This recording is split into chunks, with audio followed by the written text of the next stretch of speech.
अस्सलाम वालेकुम आदाब। मैं मोहिद्दीन आज़ाद और आप देख रहे हैं नयन। आज मैं जामिया मिल्लिया इस्लामिया में गोल्डन इंग्लिश के मुसन्निफ यानी ऑथर के पास में हूँ और आज जानने की कोशिश करेंगे कि इतनी कम उम्री में मुसन्निफ बनने का जज्बा कब और क्यों पड़ा, और वो भी एक मदारिस से फारिग होने के बाद इंग्लिश में ग्रामर की किताब लिखने का जज्बा कब पैदा हुआ। सबसे पहले तो एनआईएन में आपका इस्तेमाल है।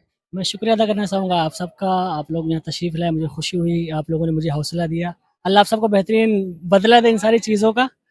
और मुझे बचपन से ही अंग्रेज़ी और अरबी ज़ुबान का शौक़ रहा है और मेरे वालिद साहब भी मुझसे कहा करते थे कि आप इन दोनों ज़ुबानों पर मेहनत करें। हालाँकि अगर मैं अपने माज़ी के बारे में बोलूँ तो माज़ी में मैं जो है फ़ेल हो जाया करता था अंग्रेज़ी में। एक बार मैं घर में था तो मुझे रिज़ल्ट मिला तिफ़ला का, दर्जे तिफ़ला अलिफ़ का। तो उसमें मेरा ज़ीरो था, तो मुझे बहुत हँसी आई कि मेरा ज़ीरो है। तो अगर मैं बात करूँ कि कब से मैंने शुरू की इन ज़ुबानों पर काम करना, तो जब मैं सफ़ा शरीयत कॉलेज में था तो वहाँ हिफ़्ज़ कर रहा था डुमरियागंज में। तो वहाँ पर एक अच्छा सिस्टम ये बनाया गया था कि हिफ्ज़ के साथ आपको सानिया की तालीम भी हासिल करनी है, यानी हिफ्ज़ भी करना है और किताबें भी पढ़नी है। तो वहाँ पर मैंने एडमिशन लिया। सफ़ा में हिफ्ज़ कर रहा था और वहीं पर मैंने अंग्रेज़ी ज़ुबान की तालीम शुरू की, वहीं से आगाज़ हुआ। फिर उसके बाद मैं जामिया इस्लामिया सनाबिल आया और फिर यहाँ मैंने कोशिश की, मेहनत की बचपन से ही, यानी कि ऊला मुतवस्सिता में मेरा एडमिशन हुआ था और उसी वक़्त से ही मैंने मेहनत करनी शुरू की, अल्फ़ाज़ माने याद करने शुरू किए। और फिर आगे चल कर के जब मुझे थोड़ी बहुत जानकारी हो गई तो फिर मैंने जो है बच्चों को पढ़ाना शुरू कर दिया, जो मुझसे छोटे थे, उनको पढ़ाना शुरू कर दिया। तो मैंने उनके माइंड को समझा कि क्या कमी है इनके अंदर, तो उसी के हिसाब से मैं उनको पढ़ाता था। तो इसी तरह से पढ़ाता गया और पढ़ाने से मेरा बहुत ज़्यादा फ़ायदा हुआ। अगर मैं कहूँ कि पढ़ाने से मुझे ज़्यादा इल्म आया है बिलमुक़ाबिल पढ़ने के, तो बेजाना होगा। ये बात कहना गलत है कि मदरसे वाले को कुछ नहीं पता, ऐसा नहीं है। जो इंसान इल्म हासिल करता है कहीं से भी ले लेता है। तो मदरसे वाले भी बहुत सारी चीज़ें जानते हैं, और ख़ासकर अगर मैं सनाबिल की बात करूँ तो वहाँ का सिलेबस इतना अच्छा है कि हम सब कुछ जान जाते हैं माशाअल्लाह।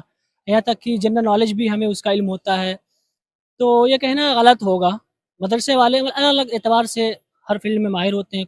कोई किसी फ़ील्ड में माहिर होता है, कोई किसी फ़ील्ड में माहिर होता है। इंग्लिश ये जो आपकी किताब है किस क्लास के स्टैंडर्ड के बच्चों के लिए।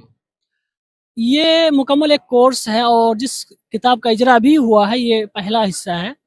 और चूँकि मैंने आपको बताया कि मैं बच्चों के माइंड को समझता हूँ, क्योंकि मैंने मदरसे में पढ़ाना शुरू किया था, तो उसी वक़्त से मुझे अंदाज़ा है कि इनको किस तरह से पढ़ाया जाए।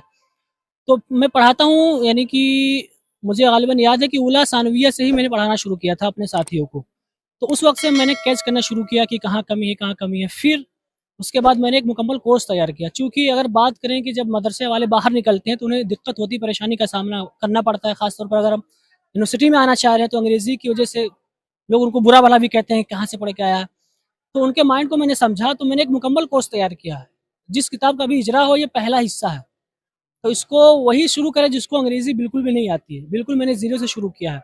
कितने पार्ट में लिखने का प्लान है? इंशाल्लाह ये कुल 3 हिस्सों पर मुश्तमिल किताब है। 3 हिस्सों पहले आ गई। पहली आ गई, इंशाल्लाह दूसरी पे काम चल रहा है। फिर उसके बाद इंशाल्लाह इस दूसरी का इजरा होगा, फिर तीसरे पे हम काम करेंगे इंशाल्लाह। तो आप जैसे ये है कि आप आपकी पढ़ाई जो है अरबी उससे हुई है, अरबी डिपार्टमेंट शोबे अरबी से, और आपकी रग़बत इंग्लिश की तरफ है, तो आपने इंग्लिश में क्यों नहीं बीए वगैरह किया एमएस? मेरी रग़बत, अगर बात करूँ रग़बत की, तो मेरी रग़बत जो है अरबी की तरफ ज़्यादा है, इसलिए मैंने अरबी में ही एडमिशन लिया। और